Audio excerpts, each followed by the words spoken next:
देखिए, अब हर कोई को इनकम टैक्स देना होगा, यानी कि अगर आपका खाता कहीं पर भी है, मान के चलिए किसी भी बैंक में आपका सेविंग अकाउंट है, करेंट अकाउंट है, तो आपको यहाँ पर इनकम टैक्स देना होगा। लेकिन क्या होता था कि अगर आप 2.5 लाख से ऊपर प्रॉफिट कर लेते थे तो भी आपको इनकम टैक्स देना होता था। लेकिन अब ऐसा नहीं है, अगर आपका खाता है तो आपको इनकम टैक्स देना होगा। अब समझते ये है कि किस स्थिति में आपको इनकम टैक्स देना होगा। देखिए, आईटी डिपार्टमेंट ने 4 शर्तों को बताया, अगर इन 4 शर्तों को आप ऊपर चले जाते हैं तो आपको यहाँ पर इनकम टैक्स देना होगा। वो कौन से 4 शर्त है, वो तमाम सारी इन्फॉर्मेशन आज के इस वीडियो बताएंगे, तो इस वीडियो को और भी लोगों तक शेयर कर दीजिएगा ताकि वो भी इसके बारे में जान पाएंगे। तो चलिए वीडियो को से परेशान है। देखिए, आज हर कोई टैक्स से परेशान है। इसका जीता जागता आप उदाहरण समझ सकते हैं बिहार को। आखिर बिहार इतना पीछे क्यों है? तो इसी टैक्स के कारण आज बिहार इतना पीछे है। वो कैसे, वो समझिए। मानकर चलिए कोई विदेशी कंपनी बिहार में कारखाना डालने आती है, तो उस पर जो लोग क्या करते हैं कि 30% टैक्स ठोक देते हैं। ऐसे में क्या होता है कि मान कर चलिए वो कंपनी 10 करोड़ की थी, अगर आप उस पर 30% टैक्स ठोके तो कितना हो गया? 30 करोड़ उसका पैसा बर्बाद चला गया। ऐसे में बिहार को क्या करना चाहिए कि अपने आप को सेज घोषित कर देना चाहिए।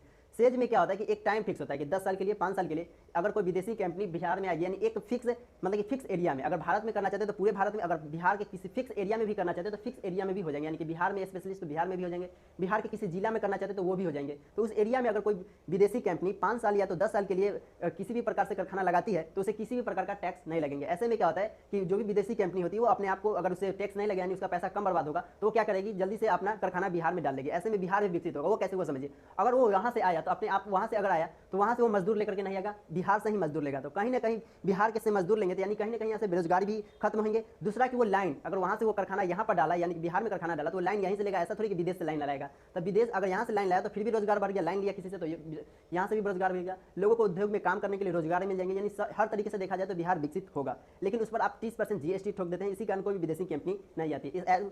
लेकिन अब बिहार में सेज नहीं लग सकता क्योंकि बिहार में जीएसटी आ गया। लेकिन आप जीएसटी से पहले सेज लगा सकते थे। लेकिन और भी तरीके हैं जिससे कि बिहार विकसित हो सकता है। तो इस पर एक और वीडियो बनाएंगे जिसमें आपको बिहार कैसे विकसित होगा, तमाम सारी इन्फॉर्मेशन आगे बताएंगे। लेकिन आज का जो वीडियो वो शुरू करते हैं। चलिए, आईटी डिपार्टमेंट ने इनकम टैक्स के लिए 4 शर्तों को बताया था, जिसमें कि आप 4 शर्त देख सकते हैं नीचे। जिसमें सबसे पहला शर्त यह है कि किसी भी बैंक के सेविंग अकाउंट से 50 लाख का ऊपर तक का आप ट्रांजेक्शन कर लेते हैं तो यहाँ पर आपको इनकम टैक्स देना होगा।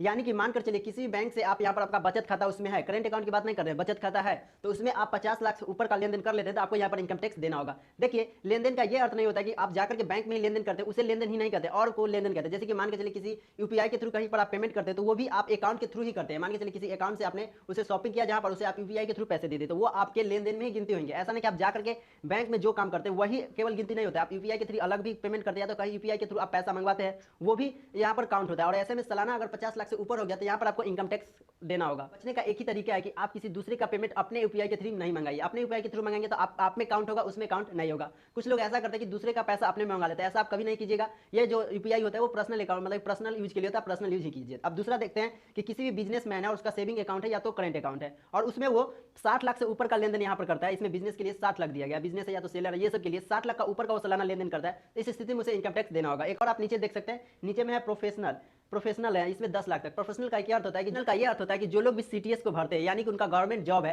तो उनके खातों में जिसका भी गवर्नमेंट जॉब है और उसका सैलरी फिक्स है, कितना सैलरी आएगा, 25,000, 50,000, 75,000, इस तरीके से उनका सैलरी फिक्स है और इस हिसाब से वो 10 लाख से ऊपर का ट्रांजेक्शन कर लेते हैं सालाना, तो इस स्थिति में उस पर भी आपको इनकम टैक्स देना होता है। आप मान के चलिए उन्हें केवल एक ही पेमेंट, केवल उनके पास जॉब है तो उन्हें पैसा आ रहा है 25,000, 30,000 मान के इस तरीके से आ रहा है, लेकिन उसे अदर सोर्स से भी पैसा आ रहा है। मान के चलिए कहीं खेती है तो उधर से भी तो पैसा आ रहा है, तो इस स्थिति में अगर वो 10 लाख से ऊपर का ट्रांजेक्शन कर लेते हैं तो आपको यहाँ पर इनकम टैक्स देना होगा। ये तो तीसरा कंडीशन था। और चौथा कंडीशन ये देखिए कि जो लोग भी नहीं है कि जो लोग भी टीडीएस भरते हैं वो लोग अगर 25,000 से ऊपर का टीडीएस भर दिए तो उन्हें भी इनकम टैक्स लगेंगे। यानी कि अगर मान के चलिए 12,000 टीडीएस भरे तो उसमें कोई दिक्कत नहीं, उन्हें इनकम टैक्स नहीं लगेगा। लेकिन जैसे ही 25,000 से ऊपर का इनकम टैक्स भर देते हैं, मतलब कि 25,000 से ऊपर का टीडीएस भर देते हैं, उस पर उनको इनकम टैक्स देना पड़ जाएंगे। और एक और जो सीनियर सिटीजन यानी जो लोग भी 60 वर्ष से ऊपर है वो लोग के लिए 50 वर्ष मतलब 50,000 तक किया गया, यानी वो लोग सीटीएस को 50,000 तक से ऊपर तक भरेंगे तभी उनका इनकम टैक्स लगेगा। लेकिन जो लोग ऐसे मतलब कि सीटीएस सीजन से नीचे आते हैं तो उनको 25,000 तक ही रखा गया और सीटीएस सीजन के लिए 50,000 तक रखा गया। और इसमें ये हम एक और बात बता दें कि अगर मान के चलिए आपने किसी दोस्त से अपने बैंक से 2 लाख रुपए लिए कर्ज कि हम अपने घर बनवाने के लिए, और आपने घर बनवा लिया और फिर उन्हें